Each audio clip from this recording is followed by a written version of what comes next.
Why would God call Abraham to do this? Like, I still can't wrap my mind around how this is like the way that God is trying to find out how faithful Abraham is. Like, it's still like, why this way? It's just, especially as a parent.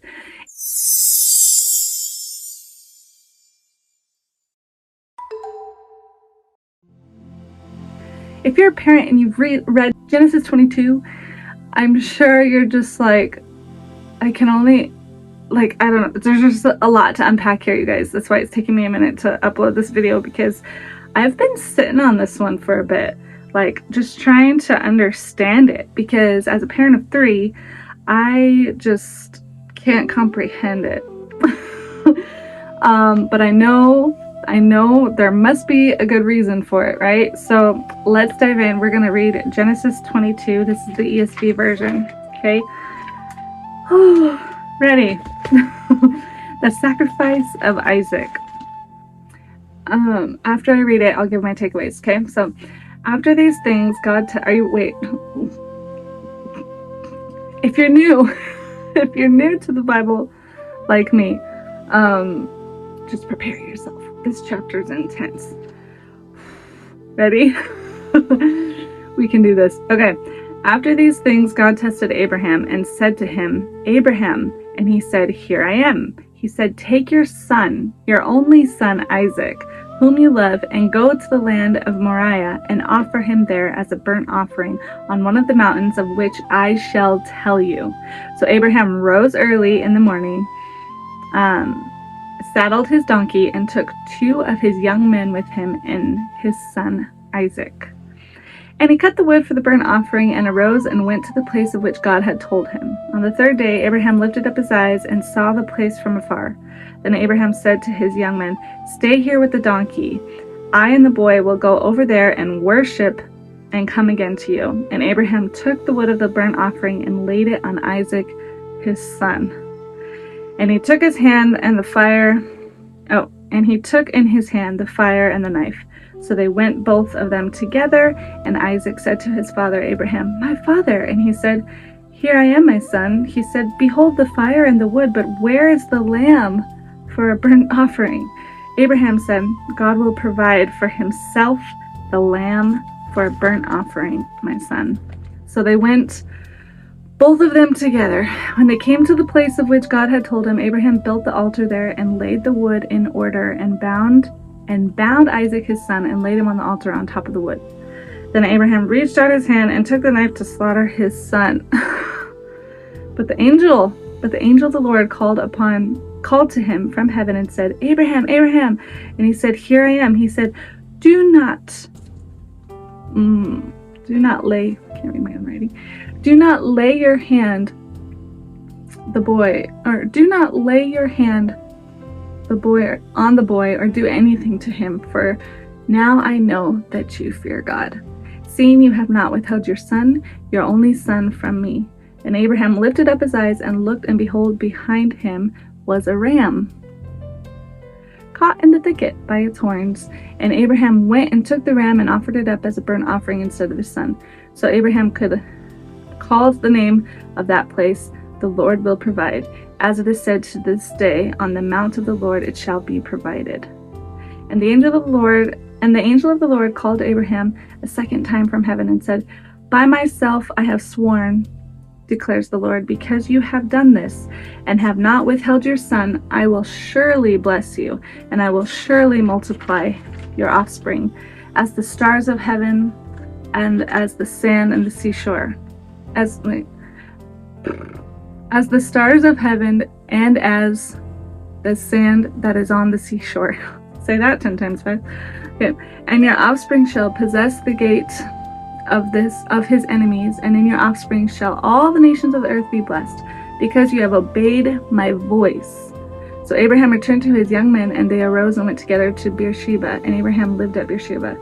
Now after these things it was told to Abraham, Behold, Milcah has also borne children to your brother Nahor. Uzi, Uz his firstborn, Buz his brother, Kemuel the father of Abram, Chesed, Hazo, Pedash, Jidlaph, and Bethuel, saying these not. Bethuel fathered Rebekah. These 8 Milcah bore to Nahor, Abraham's brother. Moreover, his concubine, whose name was Remuah, bore Taba, Gaham, Tahash, and Makkah. The end.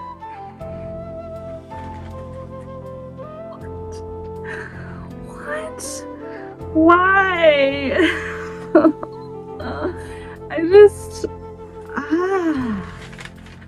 I mean, there's so much to take away from this. There's just a lot, right? Like, how do you even comprehend? How do you comprehend? How? I wrote down a lot of takeaways here, but I'm just gonna kind of go through again and say what comes to my mind as I'm reading it, okay? I might refer back to, I actually wrote down my takeaways, but okay, here we go. After these things, God tested Abraham and said to him, Abraham, and he said, here I am. He said, take your son, your only son, Isaac, whom you love, and go to the land of Moriah and offer him there as a burnt offering. Okay, first of all, right there already. So God is testing him. So he's like, okay, I'm gonna test him and see how faithful and obedient Abraham really is before I bless him. Like I said, I'm gonna bless him, right? As if he's not blessing him already. He's guided him and blessed him a lot already, right? And so he calls to Abraham, then Abraham says, here I am. Then God says, take your son, your only son, Isaac. Right there, I was like, well, wait a minute, God. He had 2 sons. Ishmael is still his son.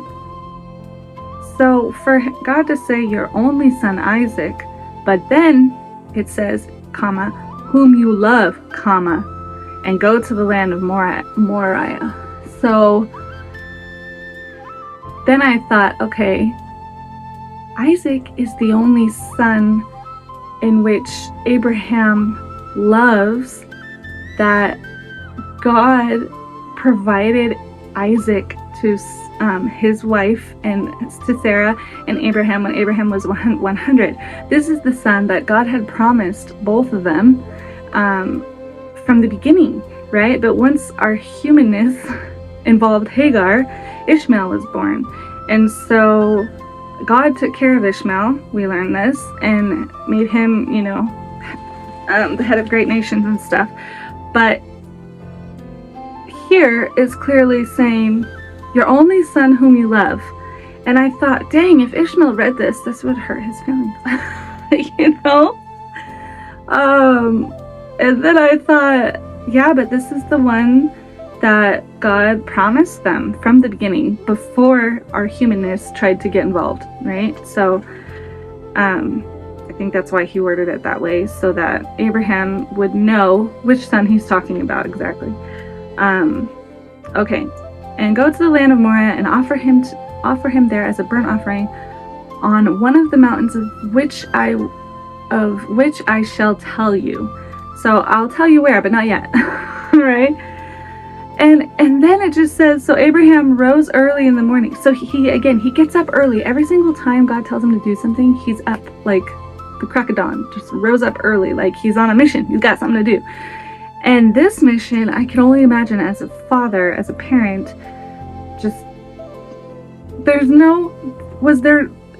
it sounds as if Abraham didn't even question, he's like, okay, I'll do it. And my brain, the reason that my brain thinks, how could someone as a father who they love their offspring be so willing to do what God says in this situation? And the only thing I can come up with is Abraham probably feels like God provided this son for him when they thought that this was like impossible. And so in a sense, he's probably feeling like, this isn't even my son, Lord, this is your son. Like, you made this totally possible. We in the beginning, Sarah was laughing at this. Like, this was like, yeah, how? Right? And God made it happen, and he had Isaac. And so in a sense, because it has to do with Isaac, I feel like that's the only thing I can think of where Abraham would willingly then just be like, okay, well, actually, this is your son because you gave him to us, and we didn't even, in the beginning think, like, okay, and you did it. You kept your promise. We have the son, and so whatever you want me to do with this son, I'm still gonna, like, you've already wowed me, God. You've already, proven to me that you're the Almighty One, and so whatever you say to do with this son, with my son, I'll do it, because there's already just been so many promises that God had already fulfilled with him. So that part of it is what made me go, okay, that's probably how and why he agreed to be able to do this. He had to, because he had already experienced, God's manifestation, he had so much faith that anything God tells him to do, or that anything God says to do, he just listens, right? So he shows us how to have this intense amount of faith, like unwavering faith, to the point of like you would literally sacrifice your own child. Like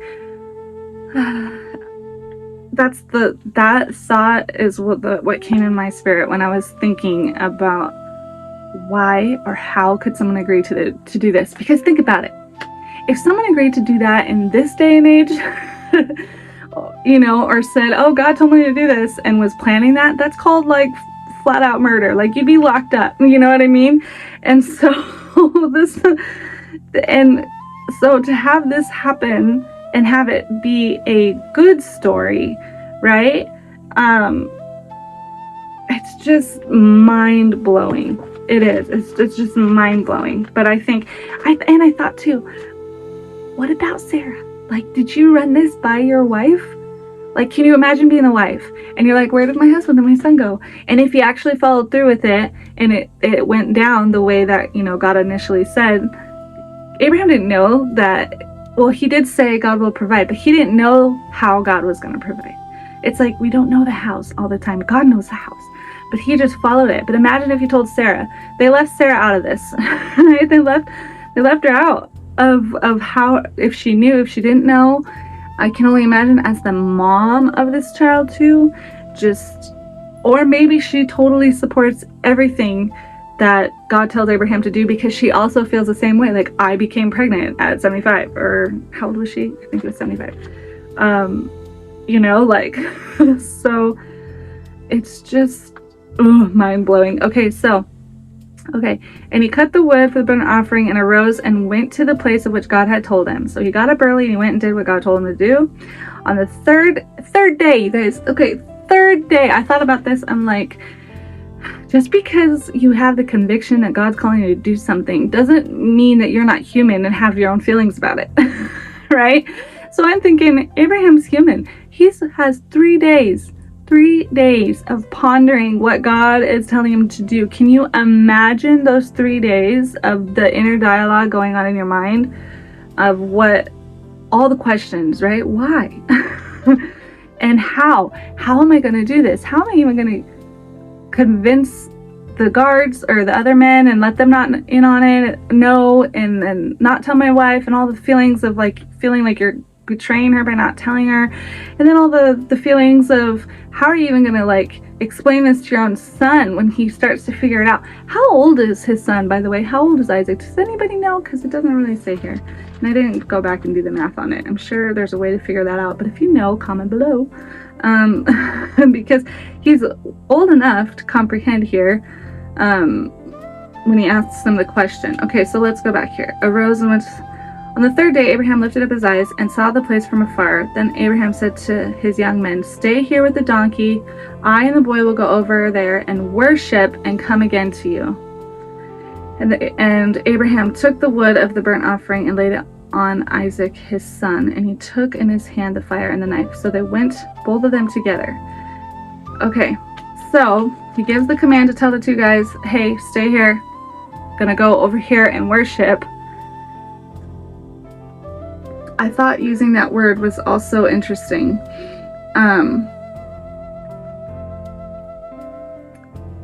You really have to be so convicted by the Lord to know that what you're about to do will be a form of worship to these guys, or he's just telling him that to get them off his case, right? So he can go do what he's supposed to do. But okay, so, and he took in his hand the fire and the knife. So they, all right, I read that already. Okay, and Isaac said to his father, Abraham, my father. And he said, here I am, my son. He said, behold the fire and the wood, but where is the lamb for a burnt offering? So this boy is old enough to comprehend where's the lamb? Like, what's going on, right? This is crucial. Abraham said, God will provide for himself the lamb for a burnt offering, my son. God will provide. God will provide. Just trust that God will provide. And in other words, it's you, but I can't tell you. Or I also had the thought, maybe Abraham knows that when he follows God's callings and what God's telling him to do, that God will provide. And he will provide that offering. And maybe Abraham's having the faith and the hope that it will not be his son, and that he just trusts the Lord that it'll be a different offering, right? It just says burnt offering, is what he tells his son. So I thought that was really a clever way to keep the hope that God will provide, right?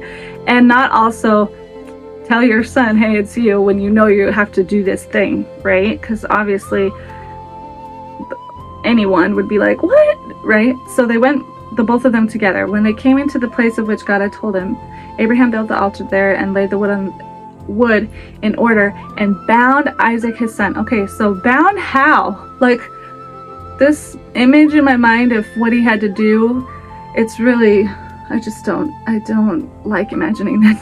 I don't. But it doesn't say how he bound him, but he had to do something to secure him physically, right? To lay him on the altar on top of the wood. And at this point, Isaac is probably realizing, what is my dad doing? He's gone nuts, right? What are you doing, Dad? Why are you doing this? Like, you can only imagine the trauma that this little boy went through of feeling all the feelings of God or your father disowning you and not loving you, if this is how he's literally going to kill you, and you're realizing that in that moment. Can you imagine the terror that this boy was going through? And then I had that thought about all this, and then I also had the thought, or what if Abraham explained to him, hey, this is what God told me to do, and it just doesn't say it? What if because he says God will provide for himself the lamb for a burnt offering.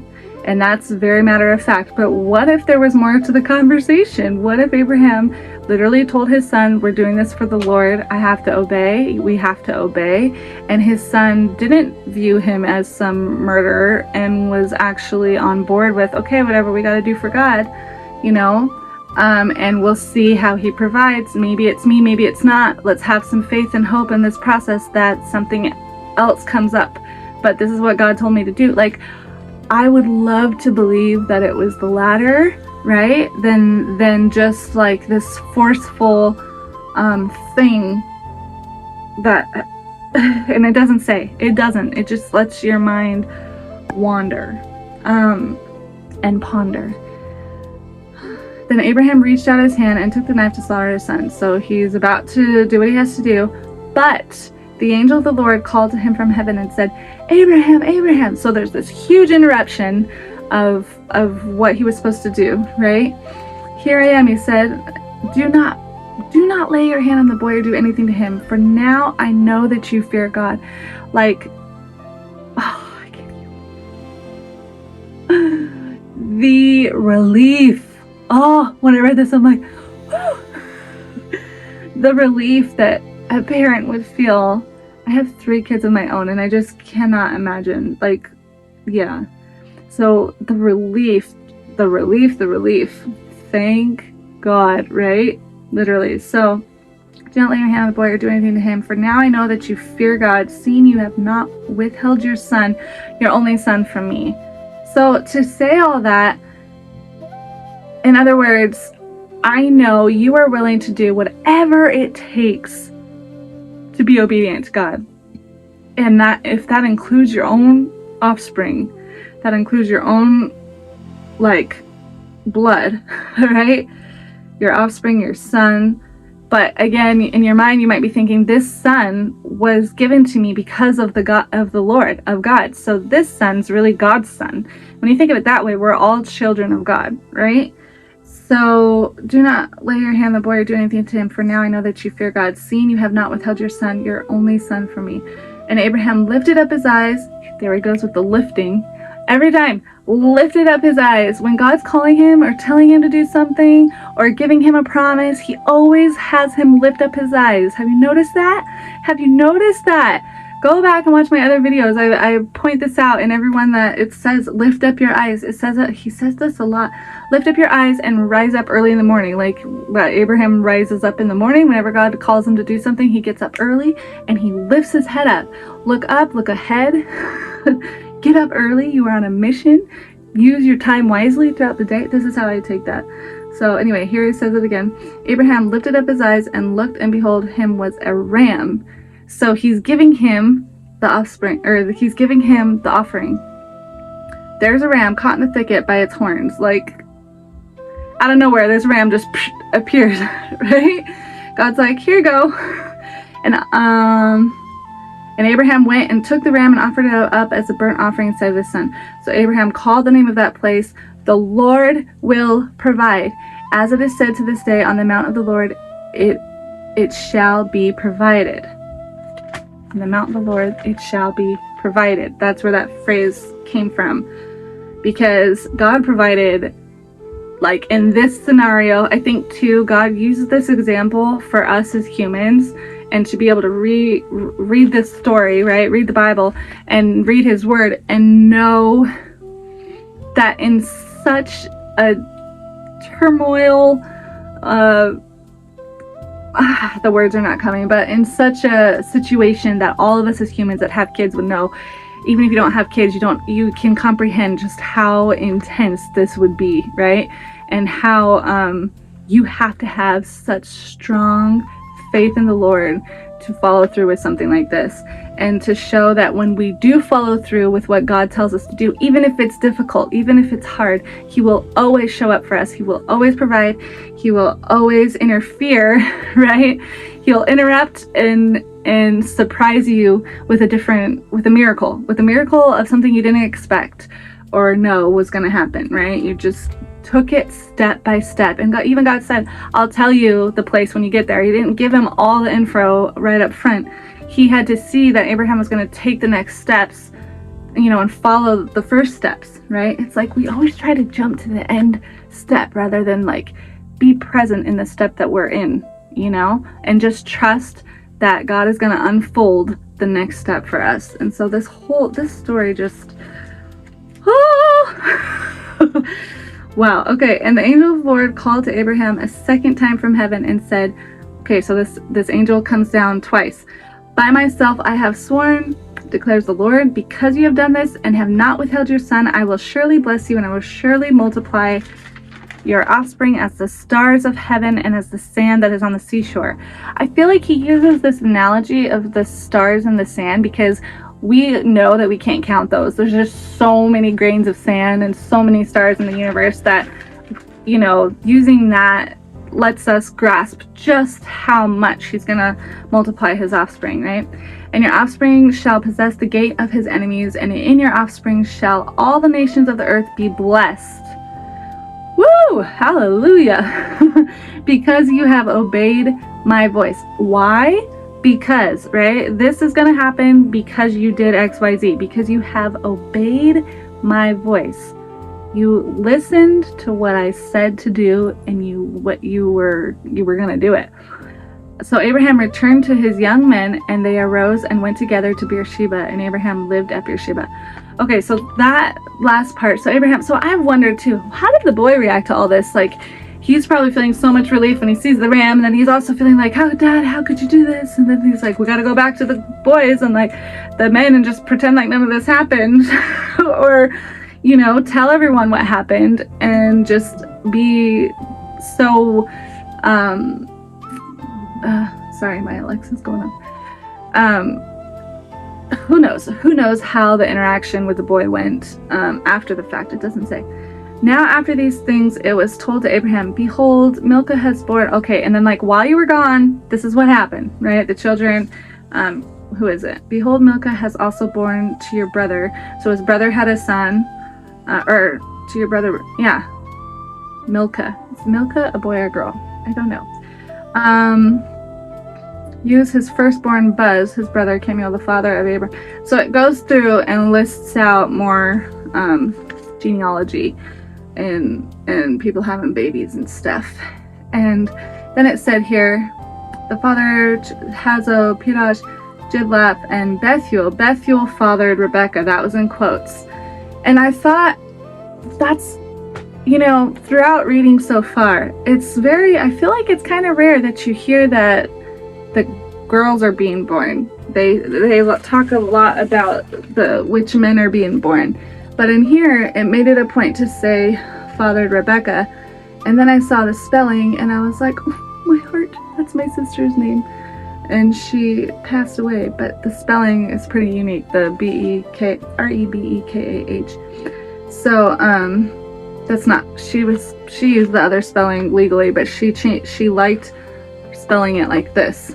Anyways, yeah, I read that and was like, just had a moment because she passed away about 5 years ago. And yeah, every time I see her name like that, and it just pops up anywhere, I just think of her. So anyway, take away from that, you know, oh, wasn't expecting the emotions there. Anyways, okay, let's move on. That's it. That's the end. That's the end of my takeaways. I didn't read my takeaway notes to you, but I want to kind of skim through and make sure I didn't leave anything out. Yeah, I touched on all of it. This chapter was hard for me to read. And it was also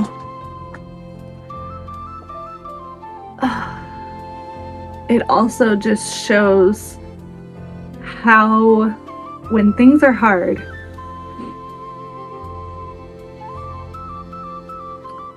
God always shows up, and he's always in that storm, whatever we're going through. He's always with us. And it's showing us in this chapter that we just have to trust and have faith that he will provide for us. And it might not look exactly how we think it should or whatever, but God knows the plan, God knows the way, and we just have to be the willing vessel to take the steps.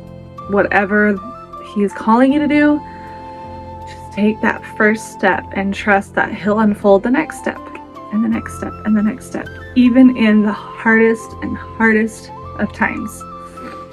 And yes, I'm getting emotional because it's taken me a couple weeks to do this one.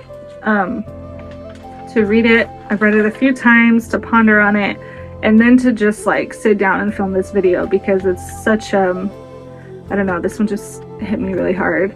And I am going through quite the storm right now in my own personal life, and so this really, I felt the Holy Spirit talking to me through here, of just, you know, keep that faith, and that keep the faith even in the storm.